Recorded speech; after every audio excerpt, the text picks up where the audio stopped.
Good evening. This is Rob Bell, and you are watching Getting the Record Straight. This is our Black Rock and Soul edition where we talk about the arts and artists and musicians and all that good stuff. Please like, share, and subscribe. Doing pretty well on that end, I might add. And so keep it moving, keep it going. Have a real, I've used this term quite often, and it's kind of like my moniker now, trademark, if you will, that when we talk about Philadelphia, there's so many treasures here, Black treasures, if you will, and I am really happy again and blessed to have a treasure, Philadelphia treasure, although not originally, right? With me this evening, and he is Dr. Guthrie Ramsey. On the screen, Brother Ramsey is a music historian. He's also a great piano player and composer. He's the Edmund J. and Louise Kahn Professor of Music at the University of Pennsylvania. He's an author. He's written several books, among them Race Music, Black Cultures from Bebop to Hip Hop, and I do want to talk about that, Doc. That race music thing, and also The Amazing Bud Powell, Black Genius, Jazz History, and the Challenge of Bebop. He's a leader of his own band, Dr. Guy's Musicology. He's put out several CDs and performed at venues worldwide. So welcome this evening, Dr. Ramsey. Guthrie, how you doing, man? Everything's good. So good to be here with you and to join your all-star lineup that you have going with this great podcast.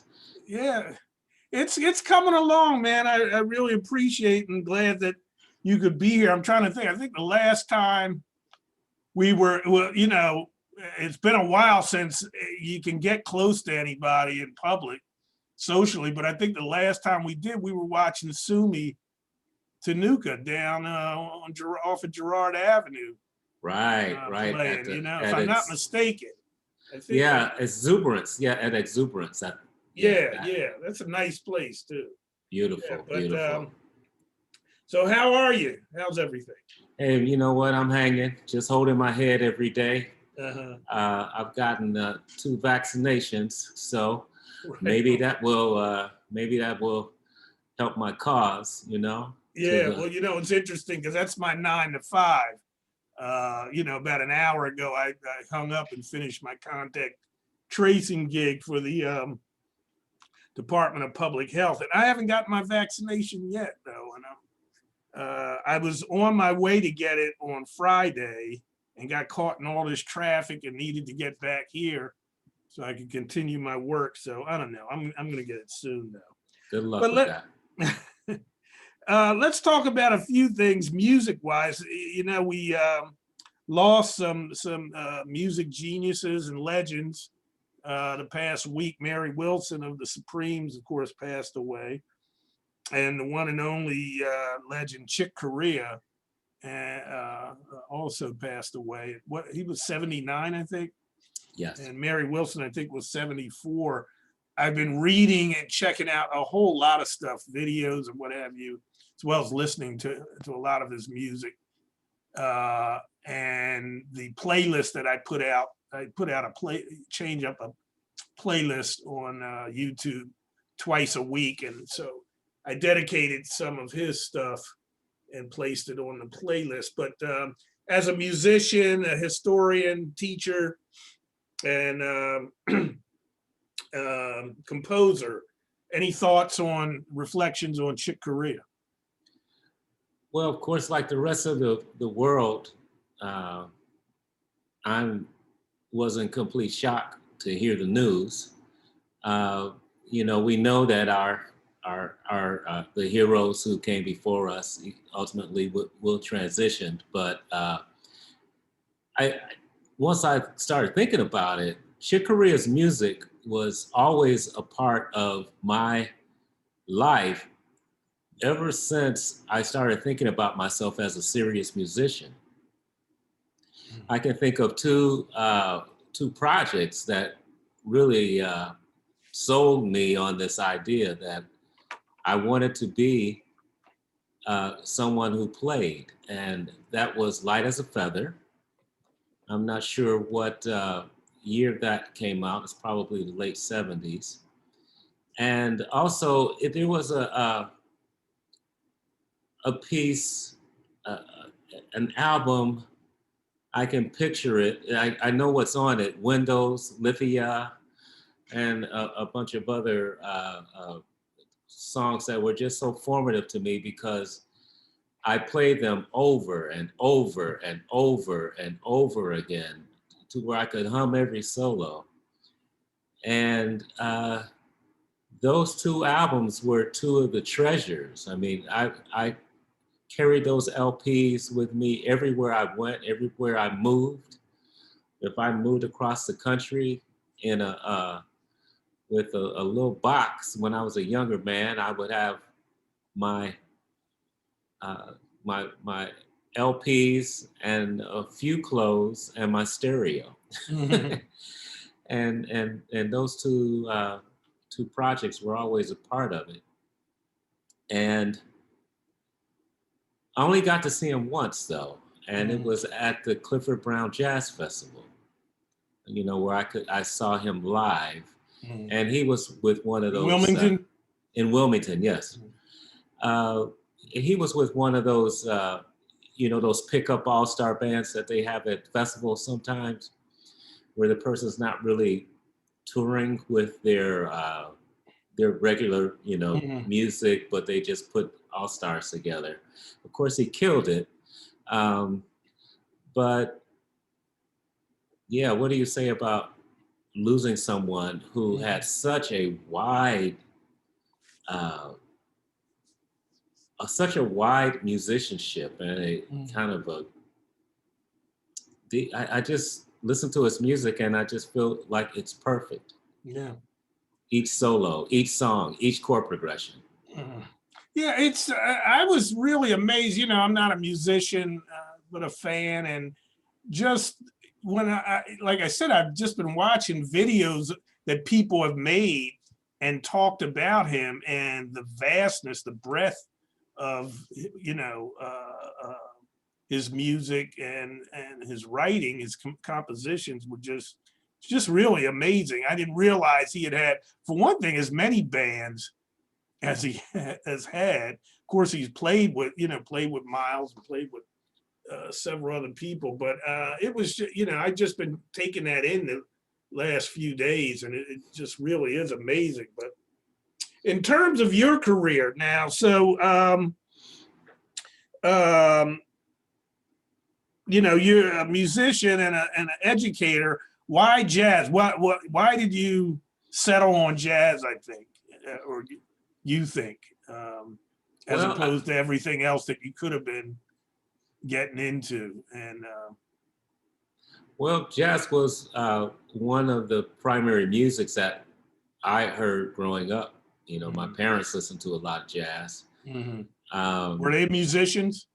my father played a little piano and taught me my first chords on the piano. Hmm. He was raised in the Black Belt of Chicago's, you know, Greater South Side Mm-hmm. during the Depression. There were uh, there were seven of those boys, Ramsey boys and girls, and their mother, my grandmother, passed away, giving shortly after giving birth to one of her to the youngest child. And my grandfather was left with to raise all of these children by himself. He had one of those jobs that a black man could have at that point. He was a beef boner in the stockyard. Hmm. So he cut the meat, you know, cut the animals. Hmm. And but they were still struggling. But he thought it was important for his family to have a piano, and he Hmm. purchased a piano. And they were living on milk crates, but he purchased a piano. And then, you know, a bunch of them played, and he played a little bit coming up. And I just grew up in a musical atmosphere, I would call it. Hmm. And so you took up jazz in college. High school also, or what? Well, yeah, I did play. I guess I started my interest in playing jazz about 12 years old Mhm. because I remember them sending me to the South Side. We lived just south of Chicago by that time, but they sent me into the city, as we called it, on public transportation to someone who taught jazz theory in Hyde Park. I don't remember this man's name, but he kind of set me up to think about jazz harmonically. And then I was off to the races after that. Mhm. And I played in the jazz band in high school and in college. And Where was that in high school, by the way? Because my daughter is in Chicago and, okay, and went to high school in Chicago, as a matter of fact. oh, okay, this was in a suburb of Chicago, Oh, okay. Harvey, Illinois, Thornton Township High School. The Wildcats, rah, rah, rah. How was the band? The band was excellent. Great musicians. Michael Manson, I don't know whether you know that name, a bass player who played with George Duke. There was another neighboring high school. Lonnie Plaxico went to that high school. Okay, yeah. Rod Magaha went to another one of the high schools in the area. Yeah, a bunch of cats came out of there. Let's talk a little bit about your the books that you've written. I haven't read them, but I've done some writing on music myself, and the one you have, Race Music, Black Yes. Cultures. Yes, you have, sir. Thank you, brother. I didn't plan that, by the way. That was all, just off the hip, off the cuff. Race music, Black cultures from bebop to hip hop. A lot of people aren't familiar with that phrase, race man, race music, but it was a common thing back, I guess in the 30s also, 30s and 40s in particular, as far as the research I've done. But how significant that concept was, and to some Black people, it wasn't really a negative one. Some people were really proud of that moniker, being a race man. But elaborate on that, and what got you to interested in that particular term, and of course the history around it.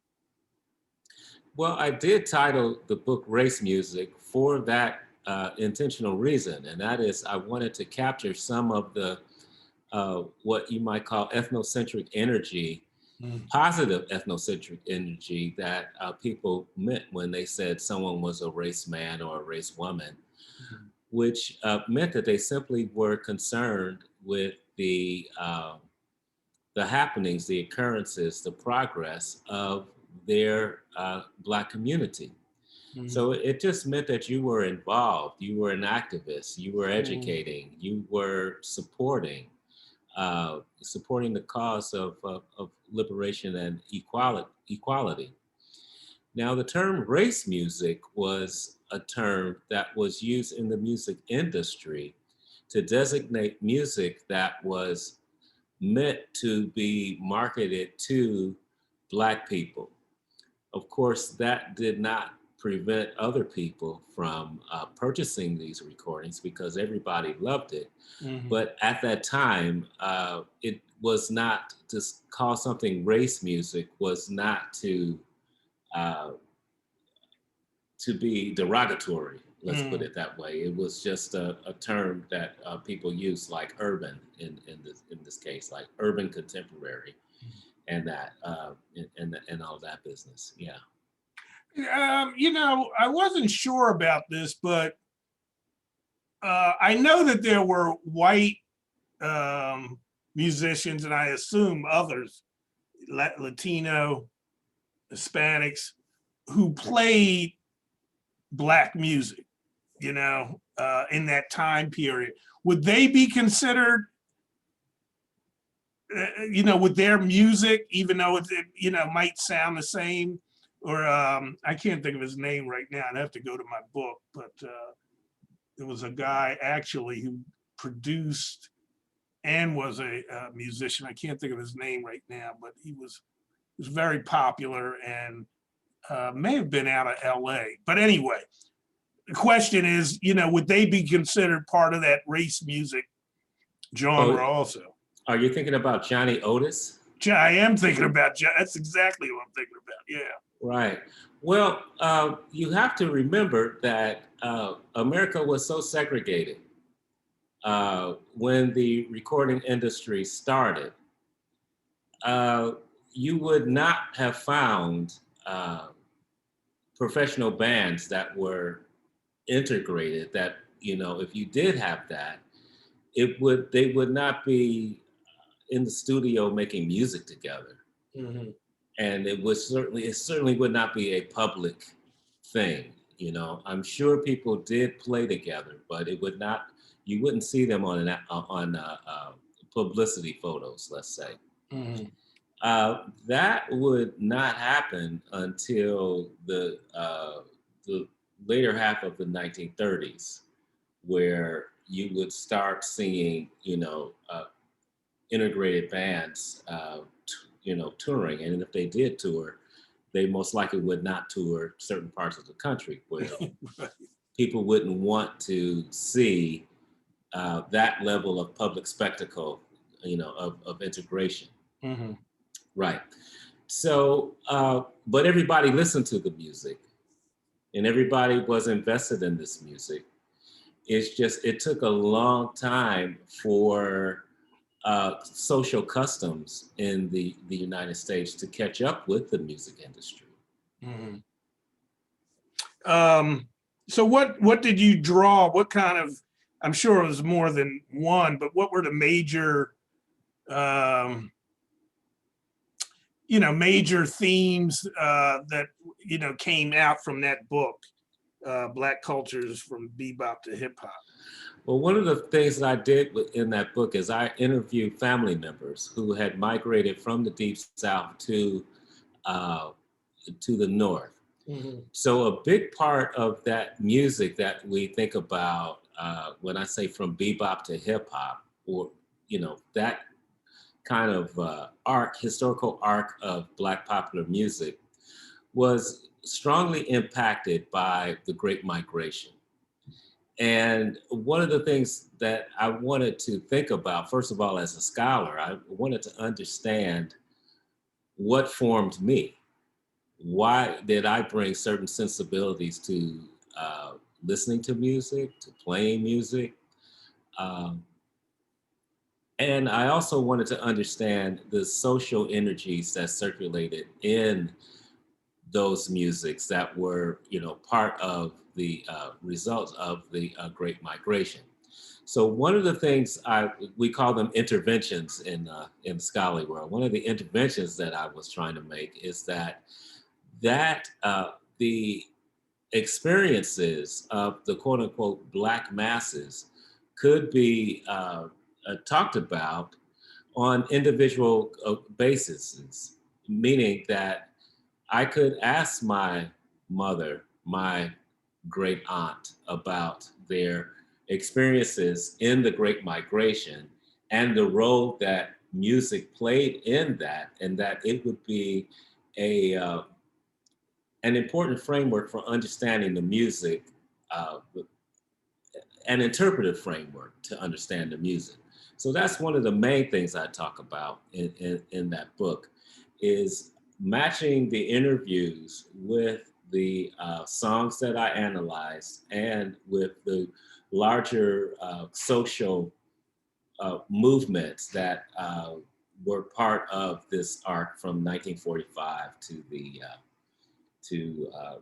age of hip hop, as I call it. I know one of the things that came across to me doing some of the research I looked at, particularly in the 40s and 50s, was how integrated, not, I'm not using that term, from a racial perspective, but how jazz, rock and roll, R&B, and I don't, how integrated they were, how, people moved from, and gospel, and country, how there were so many overlaps and interrelationships, if you will, among the artists and their music, that, I, was looking at a lot of what Alan Freed was doing as a DJ in the early 50s, and he was very much, into the jazz scene. And many of the people who he played and appeared at his shows, were jazz folks as well as, doing popular recordings and rock and roll at the time and that kind of thing. Can you expound on that a little bit in terms of that kind of, and actually that interrelationship, if you really think about it, has carried on quite a bit, Oh, yeah, absolutely.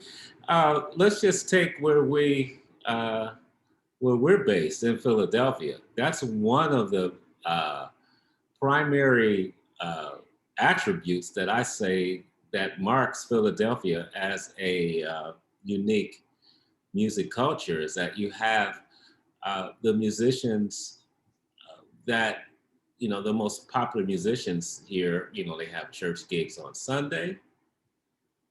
They play jazz. Mm-hmm. They are a product of the hip hop generation. And they also have a deep knowledge and probably played the sessions on a lot of R&B, and soul records. If you look at, say, this last tour that I saw John Legend do, it was all Philadelphia cats from the jazz scene here, and they're playing essentially a pop gig and touring the world.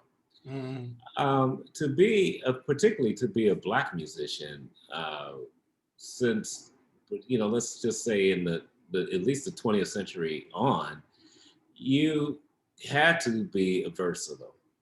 You had to be conversant with the blues and with jazz and Sure. with, many of them, when the music schools started opening up, could play Western art music as well, and could have easily played in some of the radio studio, orchestras, but because of discrimination, they were blocked from that.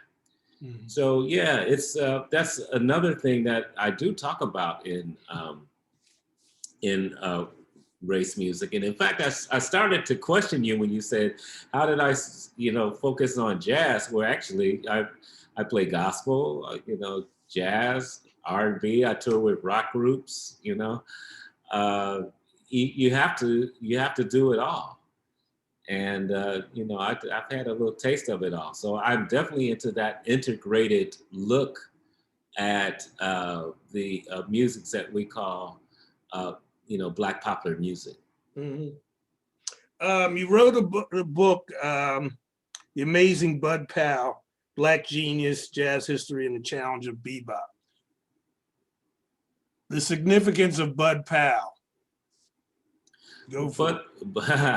Bud Powell, for me, represents a pinnacle of jazz pianism. He was paradigmatic as an instrumentalist, in that he changed, or rather he influenced how jazz piano would be played from the time he started making records as a very young man. He began, and speaking of this integration, he began his career playing in swing context with Cootie Williams, which is a generation prior to him. Okay, and then gradually, if you check out his work from those early sessions on through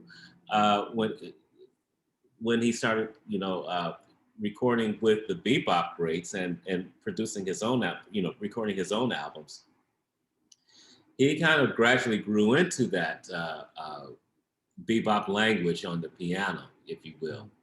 And he just absolutely has influenced every great jazz pianist since then. And he died at 41. I was going to ask that. I know he had died young. And didn't he have a kind of bad experience here in Philly? Yes, he was the cops touring or something. Yeah, he was touring with, had a gig here with Cootie Williams. And as Cootie Williams described it, he felt he came to the gig high on something and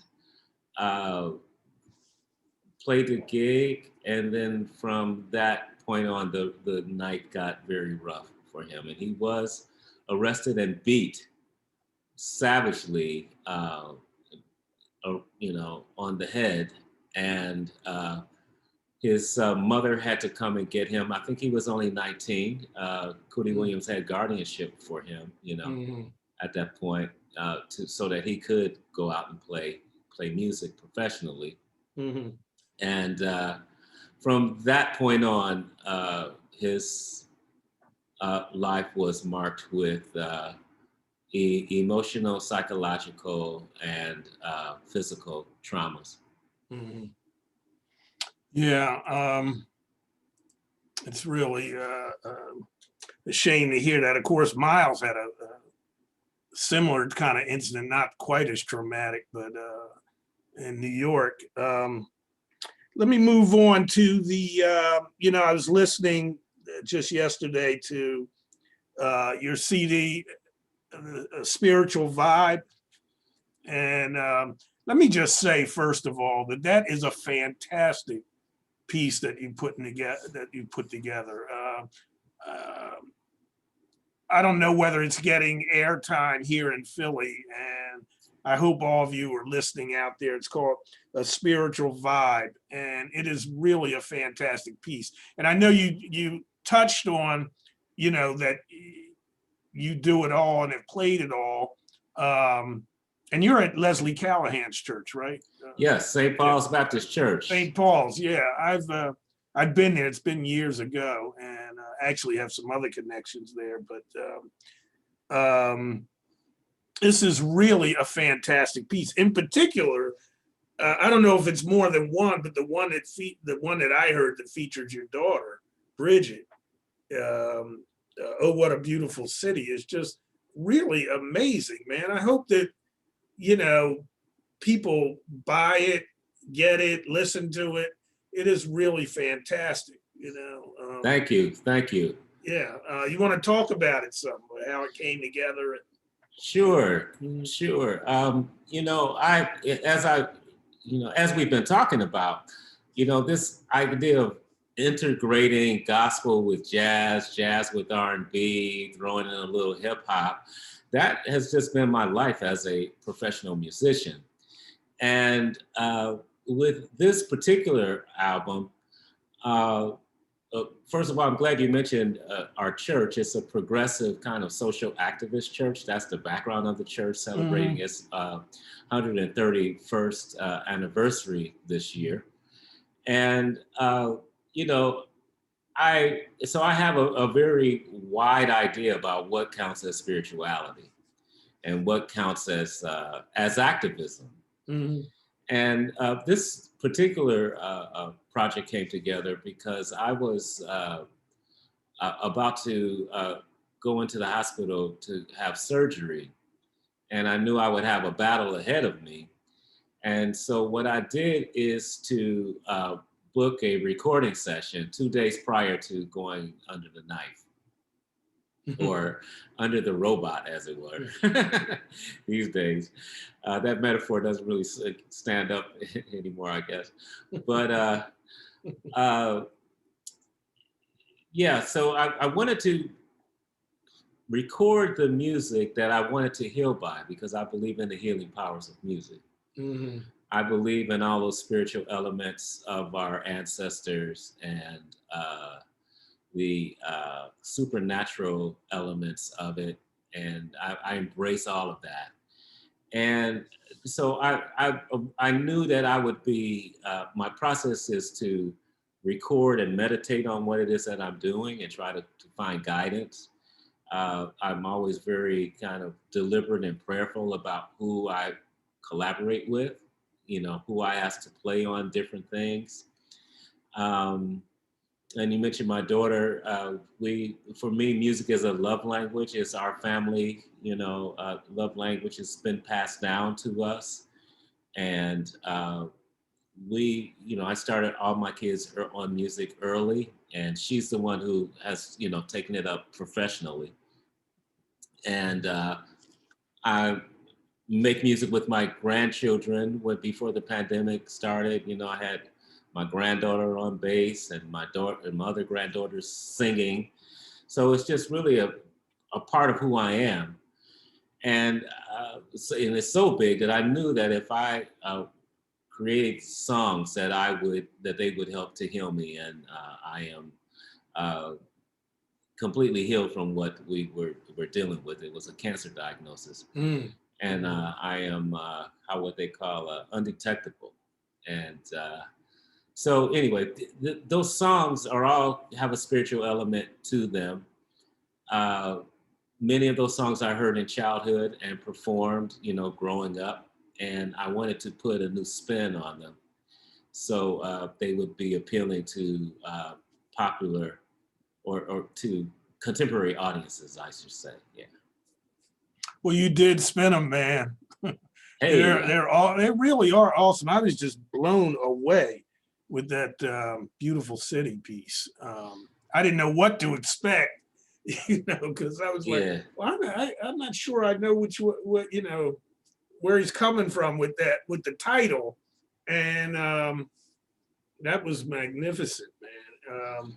But talk a little bit about, I think one of the genre that gets the least amount of attention and has had so much of an impact is gospel, and Black gospel in particular. I mean, when you think about vocalizing, vocalies, if you will, and how many singers have come out of the gospel tradition. Sam Cooke, Marvin Gaye, Aretha. just how significant that is. If you could talk a little bit about that, I guess you addressed it in your book. Oh yeah. The thing about gospel music is that I feel like it's a music of all the genres of virtuosic excess. You gotta come on with it if you're gonna do that. It's certainly foundational to everything that I do, and it's certainly foundational harmonically, spiritually, rhythmically, melodically, to what people count as as jazz. And you're actually hitting on so many of the points that I make in that first book, Race Music, is that it's really difficult to take those musics apart and treat them as separate entities. Most of that work has been done by the music industry, because if you can absolutely categorize things, you can manage the revenue stream so that you can more effectively separate people from their money. So they'll purchase, this or that, sort of music, and in fact try to make people make such strong identifications with certain styles that they kind of are not listening to other things, but of course that's ludicrous. It's those are all spiritual songs, but there's all the genres are running through them, from hip hop, jazz, R&B, funk, ballads. It's just all there, and I don't accept those those categories. I mean, I teach them, but I certainly don't live by the separation. It's all one thing. I can feel just as spiritual listening to a deep jazz piece and feeling all the hope and wonder of the universe and the awesomeness of God, listening to a great vibraphone solo. Yes. You know, Yeah. and because I'm so tied to gospel music, I grew up in that tradition. Mhm. A good gospel song can make me feel romantic. You know, Mhm. I fell in love in the church vestibule for the first time as a young teenager. Of course, I love that music. You know. Yeah, absolutely. And it doesn't get the attention that it should, on a larger basis in terms of mainstream Yeah, media. but you know what's going on though in the scholarly world, that there's a whole new gospel studies going on where there are a lot of young brothers and sisters out there working on this music. Great books coming out on it, and so that is really turning. Now, what happens uh, uh, with the attention that gospel music gets in I would say, listen, on the political left, you know, Mhm. sometimes I have a little problem with it. You know, I was Mhm. listening to your Ron Carter interview, Mhm. and he did mention Leroy Jones and his writing. And at that point in the 60s, it was very hard to get the strong leftist politics, people who were really progressive in their thinking, to embrace what was going on in the Black church and in, it was almost as if that was beside the point or maybe regressive. But I've always seen and felt that gospel music has always been the most forward and avant-garde.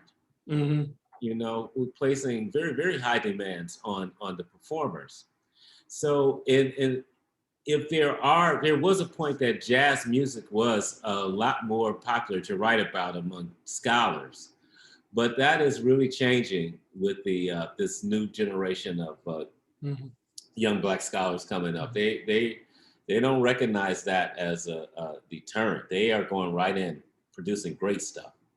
Well, the spirituality aspect, I think, was coming from a lot of different directions in the 60s. It's just that maybe folks didn't acknowledge it, that it was spiritual, I mean, in fact, I had no idea at some of the stuff that Earth, Wind, and Fire was doing was as rooted spiritually, um, Sea Wind. I don't know if you were familiar with that band. No, But yeah, it's a group. You check them out. They were out of Hawaii, early '70s group, and trying to think of the drummer for Foreplay. Nathan East. No, he's the bass player. The drummer Um, is oh God, I'm telling you, I'm getting old, man. But anyway, Nice he East. discovered them. But they may have been on CTI's label back in the day. But if you get a chance, remember them, Sea Wind. Oh my God! Now you're And gonna make me think about this drummer. Now my yeah, brain I will can't. go. And I've seen him too. Yeah, Um, of course I have. yeah, I've seen Uh, Foreplay a couple of times, and I can't. Harvey Mason, is Harvey it? Mason Yeah. discovered Seawind. Okay. He was the one who brought them to to the label. And anyway, but all of their stuff is very religious inflected, if you will. And I remember when I was digging it, when I first, was turned on to it early in college, I didn't even know that. I did, it's very funky, very jazzy kind of stuff. But how can Yeah. people get your CD, your books, and that kind of thing? What's the best way for that to happen?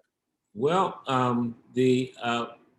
the music is all on iTunes, Apple Music. Mhm. Um, the latest album is also on Bandcamp, Mhm. and you can get a couple of other things on Bandcamp. I have a label, and my daughter's latest pieces on there. I have another artist that I produce, Vince Anthony, who's singing background on that beautiful city that you like. All the platforms you can get my music on. Some under Guthrie Ramsey, some under the band Musicology. Mhm. And then the books are available through Amazon or wherever you buy your books. They are readily available. Okay, great. Anything you want to leave us with? Any pearl of wisdom? You've been dropping them all night. So. Oh no. Hey man, I just enjoy this platform, and I want to push your book, a little bit. This is like a lot of wisdom in here. I was checking it out, and this is a book that has an argument. You have something that you're actually trying to get across. It's not just about documenting. Yeah. It's about you have a point of view that you're working with, and I applaud you for that. Thank you, brother. And I applaud you. First of all, thanks so much for, spending some time and sharing with us. And thank you for the work you've been doing, man. And I gotta get I guess when we all can come back together, because I'm down at Mother Bethel, and Okay. and I actually saw Leslie one time down there checking out the service. So it's been years since I've been up to your church. I actually spoke there many years ago. I was trying to recruit some volunteers for a youth program. But anyway, man, all of this stuff goes in a circle, and I'm just so glad to be part of it, and glad that you again spend some time with us. So, brother, Yes, sir. Dr. Guthrie Ramsey, thank you so much, man. Thank you. All right now. Peace. Peace.